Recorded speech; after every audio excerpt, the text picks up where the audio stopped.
ఈ జలపాతమా? ఇక్కడికి నేను ఎన్నోసార్లు వచ్చాను, కానీ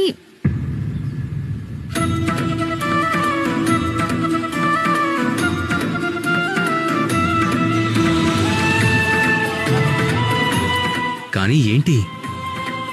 నాకు ఈ రోజు ఎందుకు ఇలా అనిపిస్తోంది? ఈ జలధార పైనుంచి కిందకి కాకుండా కింద నుంచి పైకి ప్రవహిస్తోందని.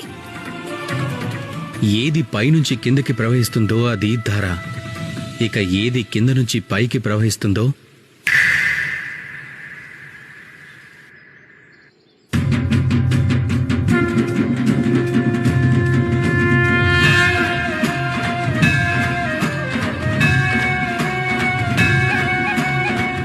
తను రాధ.